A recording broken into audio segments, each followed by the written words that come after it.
Vamos a iniciar el tema del día de hoy que he titulado Viviendo con el Espíritu. Y bueno, pues es que nosotros ya ahora tenemos que aprender a que el Espíritu Santo de Dios mora en nosotros. Por lo tanto, pues tenemos que estar en esa actitud viviendo con Él, ¿verdad? Yo creo que cada uno de nosotros podemos tener algún comentario respecto a la gran experiencia que hemos recibido de parte del amor de Dios cuando sentimos la llenura del Espíritu Santo, cuando Dios nos mira con esa gran compasión, con esa misericordia, con todo su amor, y cómo nos da un gran deseo de hablar a los demás acerca de nuestro Señor Jesucristo, ¿verdad? Bueno, pues quiero decirles que en estos tiempos estamos viviendo en la era del Espíritu Santo, en la era de la gracia propiamente.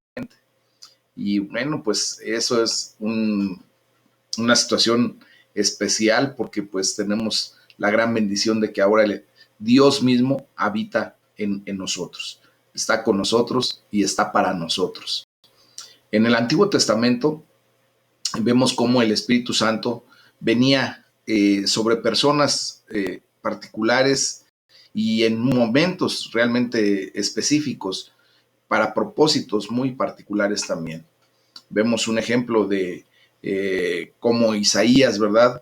Cuando el Espíritu Santo viene sobre el profeta y pues este acontecimiento fue un anticipo de la venida del Espíritu Santo sobre nuestro Señor Jesucristo, como lo podemos leer en Lucas 4 del 14 al 18, cuando justamente es bautizado nuestro Señor Jesús y al emerger del agua se oye la voz de Dios que dice: este es mi Hijo amado en el cual tengo contentamiento.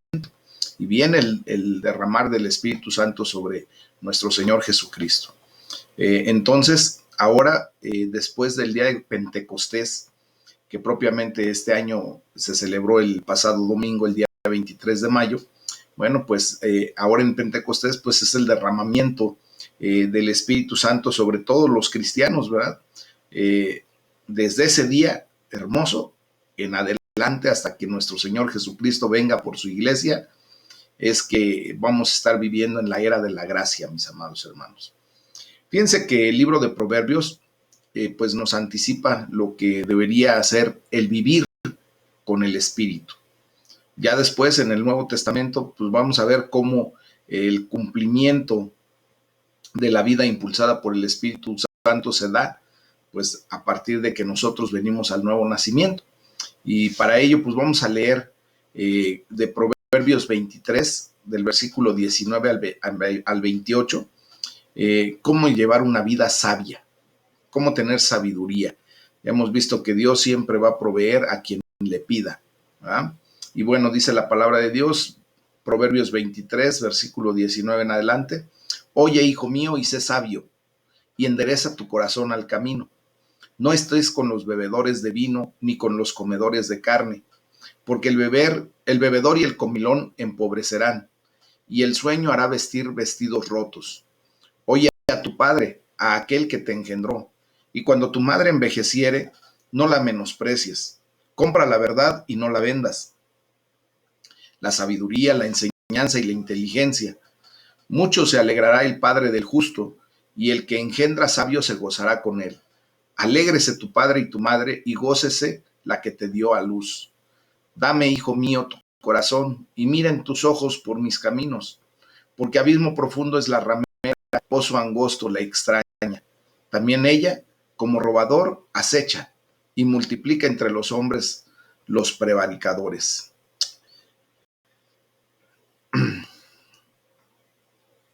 Aquí empezamos a ver cómo Dios nos llama a tener sabiduría, a buscarla, ¿verdad? A comprarla, dices más.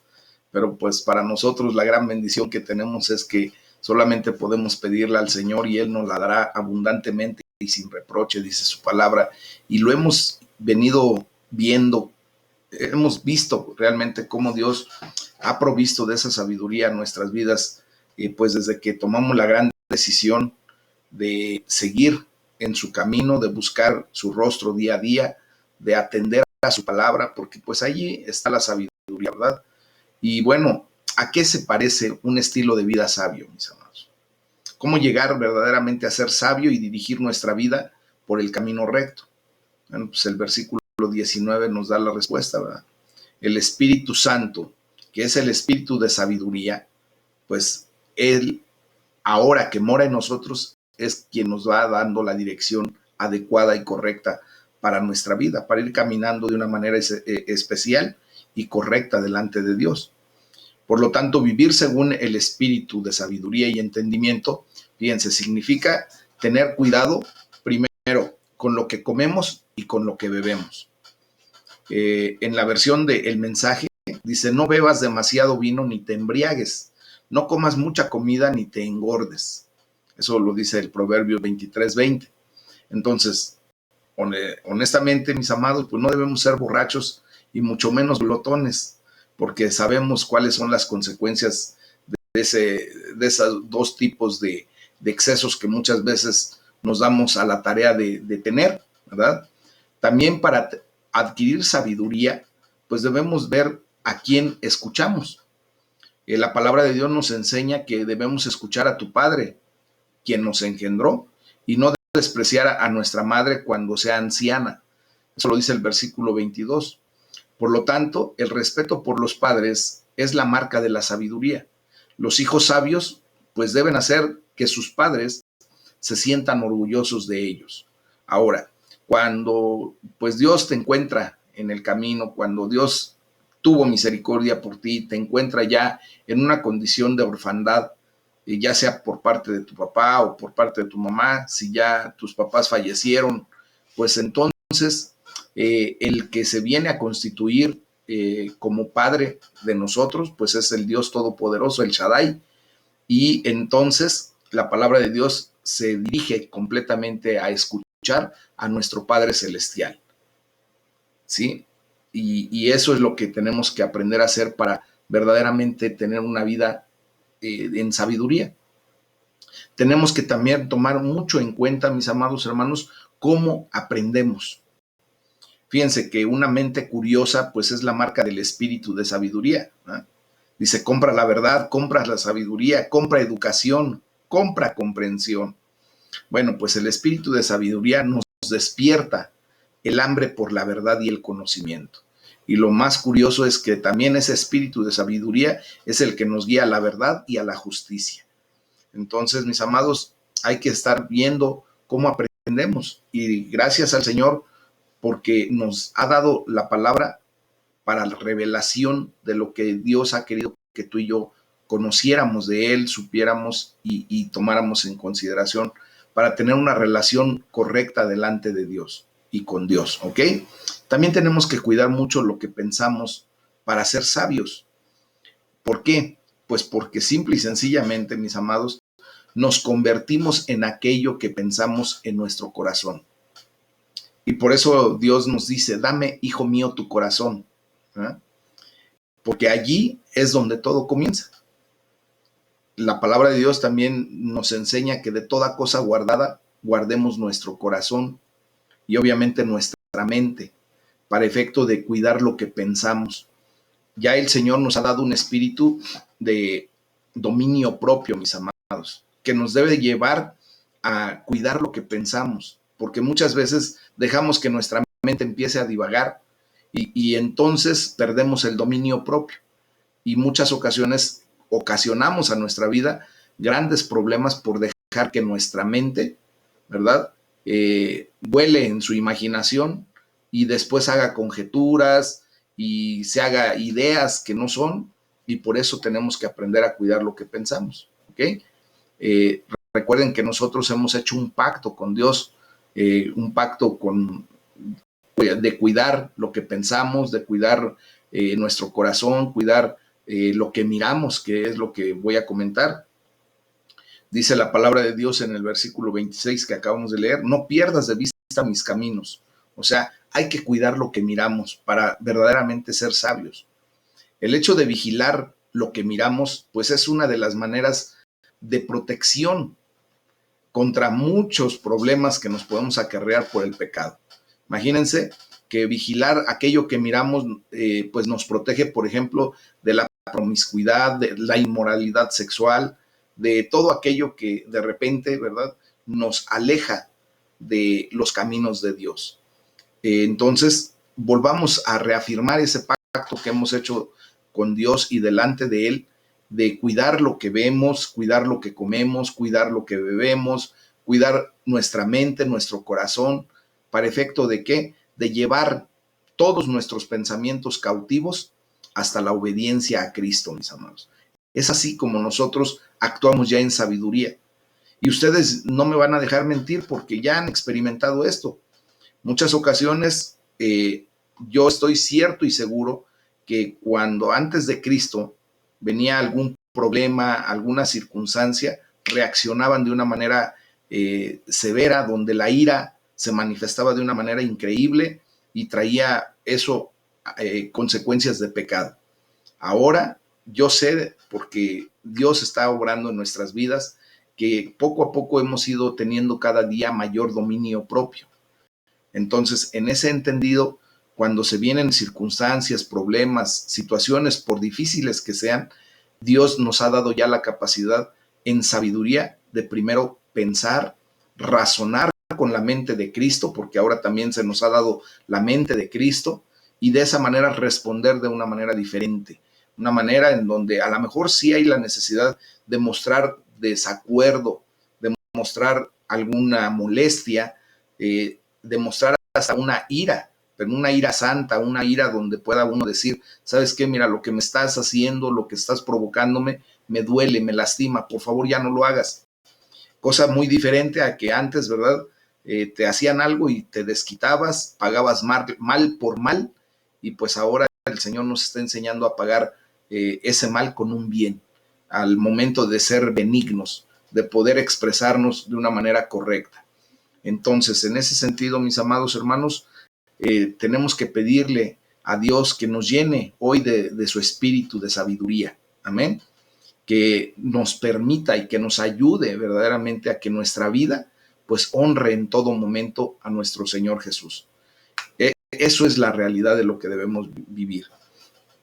Entonces, mis amados, esto nos lleva a leer Efesios capítulo 4 del versículo 1 al 16, en donde se nos muestra que a través de la sabiduría pues podemos vivir una vida sana, ¿verdad? Entonces, fíjense bien, dice la palabra de Dios. Yo pues, está hablando Pablo, preso en el Señor, les ruego que anden como es digno de la vocación con que fueron llamados, con toda humildad y mansedumbre, soportándose con paciencia los unos a los otros en amor, solícitos en guardar la unidad del espíritu en el vínculo de la paz, un cuerpo y un espíritu, como fueron también llamados en una misma esperanza de su vocación, un Señor, una fe, un bautismo, un Dios y Padre de todos, el cual es sobre todos y por todos y en todos. Pero cada uno de nosotros fue dada la gracia conforme a la medida del don de Cristo, por lo cual dice, subiendo a lo alto llevó la cautiva a la cautividad y dio dones a los hombres. Y eso de que subió, ¿qué es? Sino que también había descendido primero a las partes más bajas de la tierra. El que descendió es el mismo que también subió por encima de todos los cielos para llenarlo todo. Y él mismo constituyó a unos apóstoles, a otros profetas, a otros evangelistas, a otros pastores y maestros, a fin de perfeccionar a los santos para la obra del ministerio, para la edificación del cuerpo de Cristo, hasta que todos lleguemos a la unidad de la fe y del conocimiento del Hijo de Dios, a un varón perfecto, a la medida de la estatura de la plenitud de Cristo, para que ya no seamos niños fluctuantes, llevados por doquier de todo viento de doctrina, por estratagema de hombres que para engañar emplean con astucia las artimañas del error, sino que siguiendo la verdad en amor, crezcamos en todo en aquel que es la cabeza, esto es Cristo, de quien todo el cuerpo, bien concertado y unido entre sí por todas las coyunturas que se ayudan mutuamente, según la actividad propia de cada miembro, recibe su crecimiento para ir edificándose en amor. Fíjense nada más qué hermosa palabra que el Señor nos da el día de hoy. Yo quisiera preguntar, ¿cuáles serían las características de una iglesia saludable, de, de una vida saludable también. Bueno, pues Pablo nos dice cómo la iglesia puede crecer sana en Dios, y nos empieza a marcar, por ejemplo, en unidad. La unidad no es simplemente la obra del Espíritu Santo, sino el instrumento mismo por medio del cual el Espíritu Santo obra. O sea, a través de la unidad entre ustedes y yo, entre todos nosotros, es como el Espíritu Santo de Dios obra. Si se dan cuenta, por ejemplo, cuando ustedes y yo nos unimos en oración y nos expresamos delante de Dios y rogamos, presentamos nuestras rogativas, nuestras plegarias delante de Dios en unidad, pues Dios contesta de una manera muy especial, ¿verdad? Hemos visto la gracia y la misericordia de Dios en nuestras vidas cuando nos unimos. Por lo tanto, el Espíritu Santo pues une a la iglesia. La iglesia es una, y por eso dice la palabra de Dios ahí entre los versículos 4 al 6. Hay un solo cuerpo, que es el cuerpo de Cristo, y un solo espíritu, que es el Espíritu Santo de Dios, que nos maneja a todos nosotros, que nos mueve, ¿verdad? Dice, así como también fueron llamados a una sola esperanza, un solo Señor, una sola fe, un solo bautismo, un solo Dios y Padre de todos, que está sobre todos y por medio de todos y en todos. Entonces, mis amados, imagínense qué unidad nos quiere mostrar el Señor, si Él viene a ser todo en todos, ¿verdad? Entonces, la unidad es relacional, es entre nuestras relaciones afectivas. Por lo tanto, todos los cristianos somos hijos e hijas de Dios, del solo Dios y Padre de todos, de un solo Dios vivo y verdadero. Por lo tanto, mis amados, pues somos hermanos y hermanas, llamados a la gran familia de la fe. ¿Por qué? Pues porque todos amamos a un solo Señor. ¿Quién es ese solo Señor? Pues Jesucristo, ¿verdad? Y todos tenemos el Espíritu Santo viviendo de nosotros. Eso nos tiene que quedar muy claro y lo tenemos que ya tener bien arraigado en nuestro sistema, porque el Espíritu Santo de Dios vive en nosotros. Y eso es lo que nos hace ser diferentes. Mis amados, en última instancia, aquello que nos une es nuestra relación con Dios, con ese Dios Padre, con ese Dios Hijo y con ese Dios Espíritu Santo, con el Dios triuno. Amén. Eso es lo que nos une a ustedes y a mí.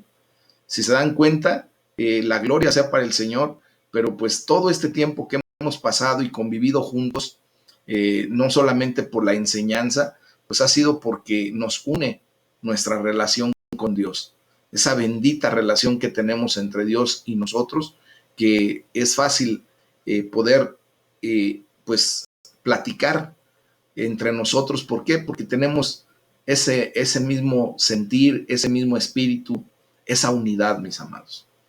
Por lo tanto, piense que también aún así la unidad es tan difícil en la práctica y sobre todo pues cuando estamos reuniéndonos físicamente, ¿verdad? Cuando pues tenemos actividades presenciales, porque pues no falta por ahí, ¿verdad? Un hermanito, una hermanita que nada más se esté fijando en los otros, que en vez de ir a lo que va, pues nada más va a ver qué chisme saca, en dónde mete la nariz, y desgraciadamente pues así pasa, ¿verdad? Es muy fácil discutir, es fácil dividir, es fácil comenzar nuestro propio grupo con personas que están de acuerdo con nosotros y empezamos a hacer hasta proselitismos.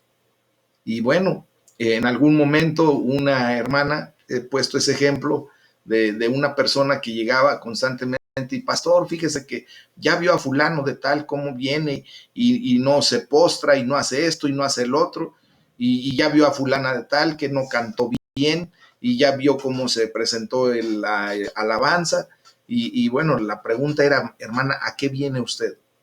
¿Viene usted a atender las cosas de Dios o a ver cómo viene la gente, qué hacen o qué no hacen? Le digo, le voy a poner una tarea, y le llené un vaso con agua y le digo, por favor, en el culto, me va usted a hacer favor dar 4 vueltas a toda la iglesia sin que me tire ni una sola gotita de agua, porque si tira algo, yo le voy a caer encima con molestia. Y entonces la hermana ahí va con el vaso de agua, dando vueltas y vueltas y vueltas. Cuando se termina el culto, voy y le pregunto, hermana, ¿vio a fulano de tal cómo venía vestido? No, pastor. ¿Y escuchó cómo cantó la hermana de la alabanza? No, no, pastor. Y vio que no se proyectó bien un pasaje bíblico. No, pastor, le digo, ¿y entonces por qué? ¿Que no estuvo aquí? Dice, sí, sí estuve aquí. Lo que pasa es que pues andaba cuidando que no se me cayera el agua y por eso no me di cuenta de lo demás. Este ejemplo, mis amados hermanos, es simplemente para hacernos comprender que nosotros cuando tenemos nuestras actividades presenciales en unidad, tenemos que ir a hacer lo que somos llamados a hacer. Cuando nos reunimos, ¿verdad? Para adorar, para exaltar el nombre de Dios en un culto presencial, en un culto general, bueno, pues lo hacemos con todo el objetivo de verdaderamente ensalzar a Dios, de atender al Rey de Reyes, de atender a la invitación que nos hace el Eterno, ¿verdad? A esa convocación de los santos, que es propiamente la reunión de la iglesia, ¿verdad? Entonces, en ese sentido, mis amados, pues la unidad requiere un gran esfuerzo. Por ejemplo, Pablo, pues en este pasaje bíblico nos insta a mantener la unidad del espíritu mediante el vínculo de la paz.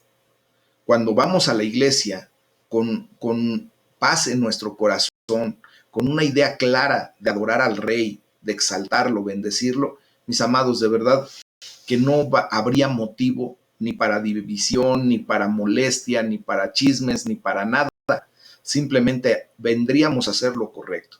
Yo les animo, ¿verdad? No lo estoy diciendo por todos para que no se malinterprete, pero hay gente que desgraciadamente sí lo hace de esa manera, que nada más va a ver a quién ve o qué no ve.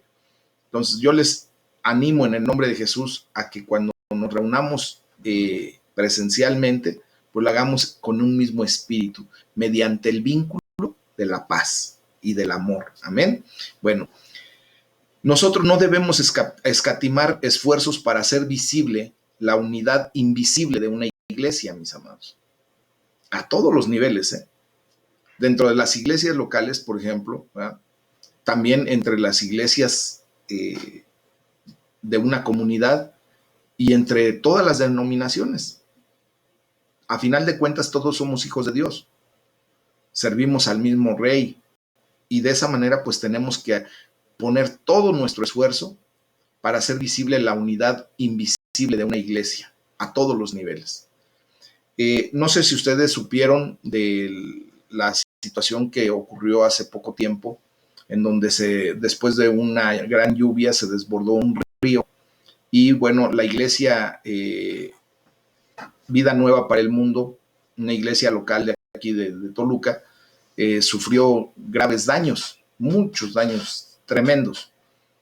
Pero a mí me dio mucho gusto ver cómo miembros de muchas iglesias que no pertenecían a esa iglesia, fuimos a apoyar en alguna medida, algunos llevando comida, otros ayudando a sacar escombros, otros a drenar agua y cosas de esa naturaleza.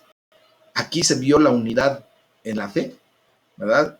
Se vio esa unidad a la que Dios nos llama, no importando a qué denominación pertenecíamos o a qué iglesia asistíamos local, simplemente somos el cuerpo de Cristo, mis amados.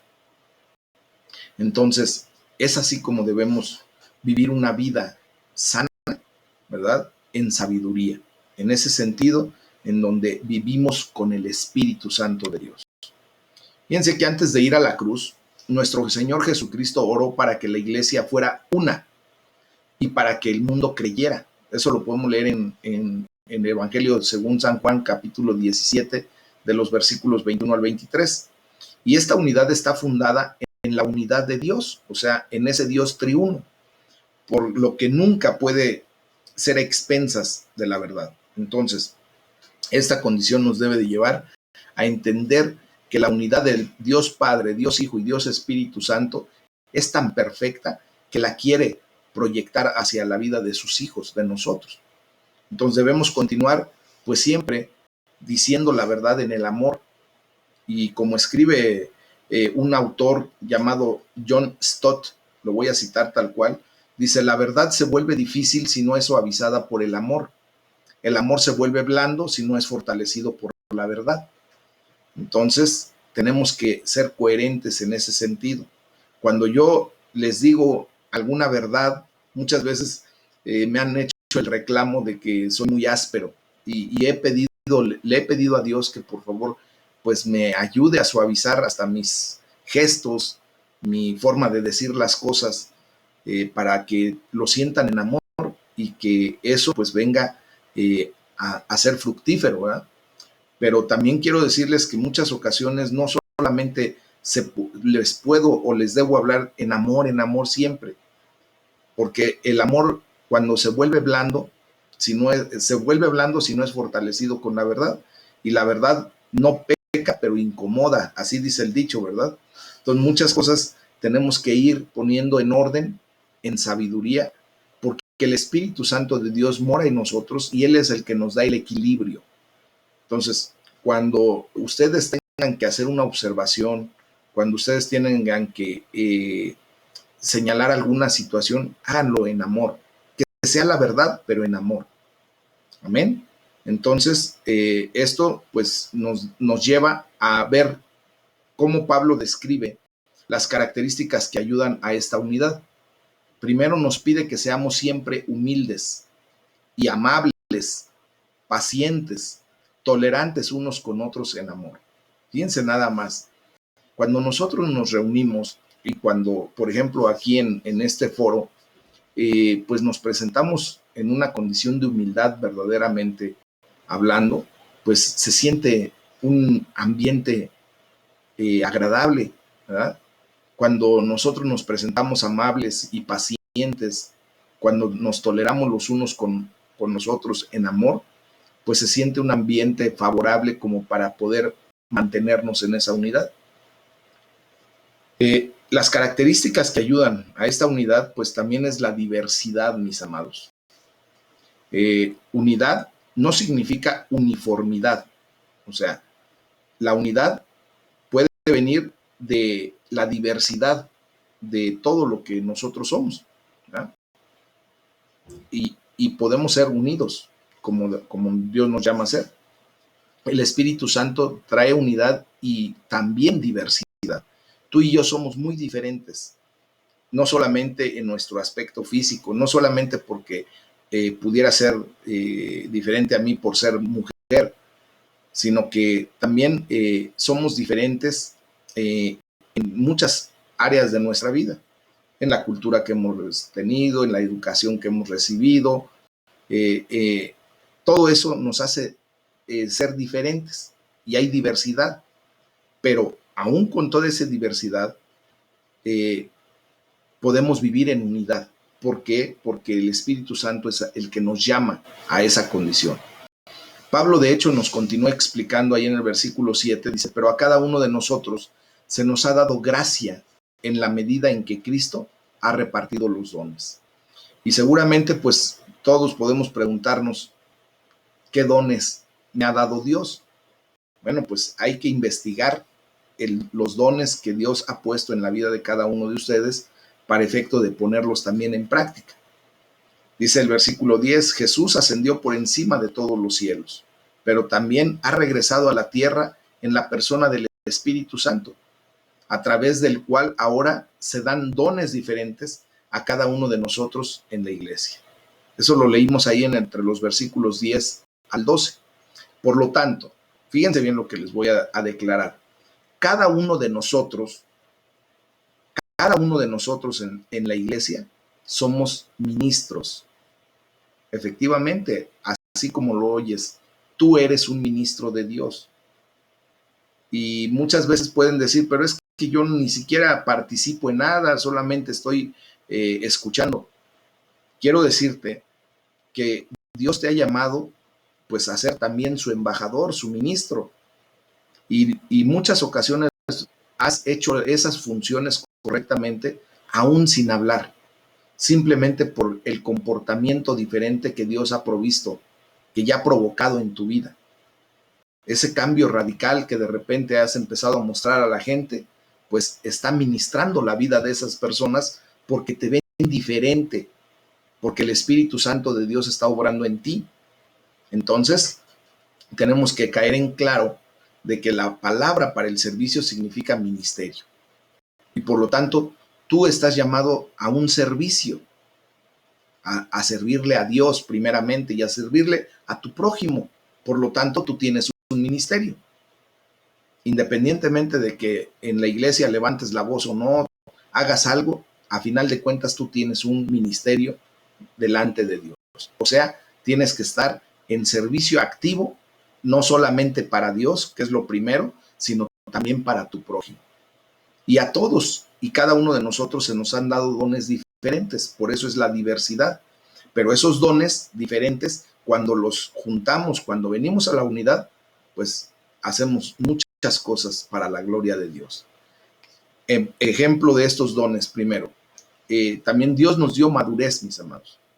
¿Por qué? Porque el propósito de estos dones es que el cuerpo de Cristo, tú y yo, podamos ir siendo edificados hasta que todos alcancemos la unidad de la fe y en el conocimiento del Hijo de Dios. O sea que estamos llamados a ir parejitos. Por eso constantemente, ¿verdad? Si ustedes se dan cuenta, todos los días con una perseverancia que Dios ha permitido que tengamos, invito a toda la gente a que se reúna con nosotros en estos tiempos devocionales, o en su defecto mandamos, es más, hasta las prédicas grabadas y todo para que no se pierdan de la enseñanza y puedan ir creciendo junto a nosotros. ¿Qué mejor es cuando nos reunimos propiamente, verdad? Como en este caso. Ahorita, pues todos estamos siendo edificados y todos vamos creciendo. Yo le doy la gloria a Dios por algunos de ustedes que pues se toman el tiempo, mis amados, para preguntarme personalmente cuando no les queda claro algún tema o algún concepto. Y yo les animo a que si algo no queda claro en alguna explicación que se da, en algún tema, pues tómense el atrevimiento, mis amados, de regalarme una llamada telefónica. Pastor, no me queda claro esto, yo quiero seguir creciendo. Y esa es la idea, que nosotros vayamos madurando en el Señor, ¿verdad? Para que de esa manera lleguemos simplemente a la estatura completa de la plenitud de Cristo, o sea, a la estatura del varón perfecto, que es Cristo Jesús. Y nadie nos tenemos que quedar atrás, mis amados. Por eso yo les he pedido también que cuando vean que algún hermano no se está conectando, y si ustedes lo detectan, pues háblenle por teléfono, anímenlo, porque todos tenemos que ir creciendo juntos. Un cuerpo no puede quedarse un miembro sin crecimiento, porque si no sería algo enfermizo. Entonces, ayudémosle a los que están débiles en la fe a fortalecer su fe a través de ¿qué? Pues de la enseñanza. Amén. Miren, la verdad es que podemos entender que no basta con envejecer, con ir creciendo nada más, ir pasando los días. No basta solamente con envejecer y un día morir, no. Necesitamos crecer en madurez espiritual a través del crecimiento en nuestra relación con nuestro Señor Jesús. Recordemos que la palabra de Dios dice claramente que a la verdad este cuerpo, el hombre exterior, se va deteriorando día a día hasta el día de su muerte. Y eso pues todo lo tendremos que pasar a menos de que el Señor Jesús venga antes por su iglesia, ¿verdad? Y que nos lleve con él. Pero si no, pues ese es el proceso natural. Este cuerpo físico, este hombre exterior se va deteriorando día a día, pero dice la palabra de Dios, cuando atendemos todo esto en unidad en la fe, en Cristo Jesús, con el Espíritu Santo viviendo en nosotros, dice que el hombre interior se va fortaleciendo y verdaderamente eso es lo que va a trascender. Mis amados, el día que ustedes y yo tengamos que partir de este mundo, pues tenemos la gran bendición de que el Señor nos dará un cuerpo glorificado, pero llegaremos también con un espíritu fortalecido, con un espíritu maduro en el Señor. Obvio, nos va a faltar porque aquí no vamos a poder alcanzar la perfección, pero también Dios se ha provisto de esa situación y dice que lo que nos falte, pues Él lo va a completar. Entonces esto nos lleva a ver la condición del crecimiento que Dios nos pide. Por ejemplo, los niños saludables crecen. Las iglesias saludables pues crecen en profundidad y también en número. Ahorita pues por la situación que hemos pasado de lo de la pandemia y todo esto, pues nos hemos dado cuenta de que desgraciadamente muchos hermanos están desertando, se están enfriando y es gente que de alguna manera pues no se conecta, no está en activo propiamente, ¿verdad? Y pues desgraciadamente es gente que provoca pues hasta enfermedad en la iglesia. Entonces hay que ayudarles a todos esos hermanos a que vengan al crecimiento, ¿verdad? ¿Por qué? Porque a través del conocimiento y ese crecimiento, pues la iglesia crece de una forma natural. Entonces, fíjense que esta es una imagen hermosa de cómo cada uno de nosotros desempeñamos nuestro papel en el crecimiento del cuerpo de Cristo.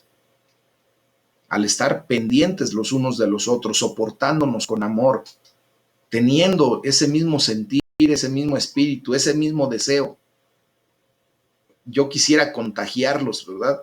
El deseo que tengo de que ninguno de los que estamos aquí nos perdamos y que al contrario vengan más. Ojalá y también ustedes tengan ese mismo deseo y como les he pedido en otras ocasiones, animen a los hermanos, háblenle por teléfono a alguien en estos días y van a ver cómo Dios se manifiesta de una manera impresionante. Por eso el versículo 15 y 16 nos enseña y dice, al vivir la unidad con amor, creceremos hasta ser en todo como aquel que es la cabeza, es decir, Cristo. Es hasta donde tenemos que crecer, mis amados, imagínense nada más. Por eso, si se han dado cuenta, ya hemos pasado prácticamente un año con estas enseñanzas, pero no vamos a alcanzar el crecimiento porque esto es de toda la vida. Imagínense llegar al crecimiento, a ser como nuestro Señor Jesús, pues nos va a llevar toda la vida y más. No, el Señor se va a tener que a completar con lo que nos haga falta, porque no nos va a alcanzar la vida misma no nos va a alcanzar para poder crecer hasta la estatura del varón perfecto. Pero sí tenemos que ir avanzando poco a poco, ¿verdad? Poco a poco ir creciendo, poco a poco ir nutriéndonos. Y dice ahí la palabra de Dios, por su acción todo el cuerpo crece y se edifica en amor, sostenido y ajustado por todos los ligamentos según la actividad propia de cada miembro. Esto lo único que nos enseña, mis amados, es que cada uno de nosotros somos factor fundamental para el crecimiento de la iglesia. Si tú no participas, desgraciadamente, se queda ese espacio, esa área inactiva, no crece, se lastima, se deteriora y se enferma. Entonces, yo les animo, por favor, a que hagan lo que a ustedes les corresponde. A cada uno el Señor nos ha llamado con un propósito, con un objetivo muy particular, nos ha dado dones y por lo tanto, pues tenemos que venir a actuar en consecuencia. Y esto pues nos tiene que llevar, mis amados hermanos, a final de cuentas, a entender que cuando estamos viviendo con el Espíritu, pues tenemos una vida ungida. De hecho, Jesús anunció su programa para su ministerio y para su reino, ¿verdad? Al él leer Isaías 61. Imagínense lo que empieza a declarar nuestro Señor Jesucristo cuando empieza a leer. Un día se levanta en la sinagoga y saca uno de los rollos y justamente saca el capítulo 61 de Isaías y hace esta declaración: el Espíritu de Jehová, el Señor, está sobre mí, porque me ungió Jehová. Me ha enviado a predicar buenas nuevas a los abatidos, a vendar a los quebrantados de corazón, a publicar libertad a los cautivos y a los presos apertura de la cárcel, a proclamar el año de la buena voluntad de Jehová y el día de venganza del Dios nuestro, a consolar a todos los enlutados, a ordenar que a los afligidos de Sión se les dé gloria en lugar de ceniza, óleo de gozo en lugar de luto, manto de alegría en lugar del espíritu angustiado, y serán llamados árboles de justicia, plantío de Jehová para gloria suya. Imagínense cuando el Señor Jesucristo hace esta declaración al leer Isaías 61, pues viene a ser un manifiesto audaz y revolucionario, pero ahora ustedes y yo pues tenemos un gran papel que desempeñar para llevar a cabo esto. ¿Por qué? Porque el Espíritu de Dios ahora es el que unge nuestras vidas, y por eso ustedes y yo también podemos declarar esa condición, declarar que el Espíritu de Jehová, el Señor, está sobre nosotros y nos ha llamado, ¿para qué? Para ungir, para anunciar las buenas nuevas a los pobres, para sanar a los corazones heridos, para proclamar liberación a los cautivos y libertad a los prisioneros, para pregonar el año del favor de Dios para nuestras vidas. Entonces, mis amados, estas escrituras se cumplen cuando tú y yo pues somos llenos del Espíritu Santo, cuando el Espíritu de Dios pues unge nuestras vidas y nos capacita y nos habilita para llevar a cabo esa gran obra que el Señor nos ha encomendado a todos y cada uno de nosotros, como lo decía yo hace un momento, como ministros de la palabra de Dios. Entonces, esto es vivir con el Espíritu de Dios, mis amados. Entonces, fíjense bien, ¿qué es lo que implica el programa de Jesús cuando hace esta lectura? Pues simplemente empieza por la transformación de vidas. Cuando nos encontramos con Jesús, pues tiene un gran intercambio en nuestras vidas, ¿verdad? Él toma nuestro pecado y nos da de su justicia. Fíjense nada más. Él da libertad a los presos y vista a los ciegos y libertad a los oprimidos. ¿Cómo estábamos ustedes y yo antes de venir a los pies de Cristo? Estábamos presos en nuestro pecado, ¿verdad? De hecho, nuestra mirada, nuestra ceguera espiritual era tan grande que no alcanzábamos a ver la verdad de Dios ni el amor de Dios en nuestras vidas. Y estábamos completamente oprimidos por el enemigo. Y ahora el Señor nos ha dado libertad, nos ha dado vista, ha quitado esas vendas de nuestros ojos espirituales para efecto de poder ver todo esto. De hecho, el Señor nos ha otorgado una corona en vez de cenizas. Nos ha dado ese aceite de alegría en vez de luto. Y nos ha puesto hasta un traje de fiesta en vez de un espíritu de desaliento. Todo eso ya lo leímos en el capítulo 61 de Isaías. Y esto es lo que hace una transformación de la vida, mis amados hermanos. Nos lleva a ver que éramos completamente diferentes antes de Cristo y ahora cómo empezamos a ser y cómo Dios nos va llevando de gloria en gloria y de victoria en victoria. Amén. También ese programa trae la transformación de las relaciones, de esas relaciones interpersonales. De hecho, nuestro Señor Jesús usa la analogía del matrimonio y dice que como un novio que se regocija por su novia, pues así tu Dios se regocijará por ti. Amén. Y así es. El matrimonio está destinado a dirigir a la gente a la relación estrecha, a la relación íntima y amorosa que Dios desea tener con nosotros.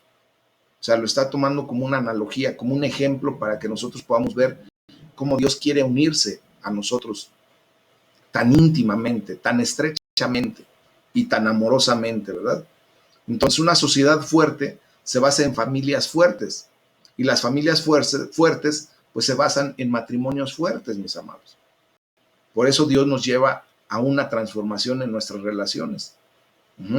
También déjenme decirles que Dios en ese gran programa que nuestro Señor Jesucristo presenta cuando lee Isaías 61 viene la transformación de la cultura.